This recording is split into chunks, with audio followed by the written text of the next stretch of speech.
अरे त्यागो, क्या तुम मेरी मदद कर सकते हो? बिल्कुल पापा। क्या ये आपका सिर है? नहीं, मेरा सिर अलग दिखता है।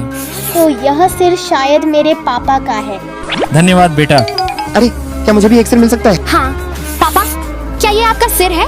हाँ बेटा, धन्यवाद। अरे जूनियर, क्या तुम अपने पापा की भी मदद कर सकते हो? बिल्कुल पिताजी, ये हेलमेट आपको पूरी तरह से फिट होगा। अरे ये हेलमेट मुझे भी पूरी तरह से फिट होता है। नहीं स्पीड, ये हेलमेट मेरे पिताजी का है। दोस्तों, अगर सिर मेरा है तो वीडियो को लाइक करें, अगर ये स्पीड का है तो एक टिप्पणी छोड़ें।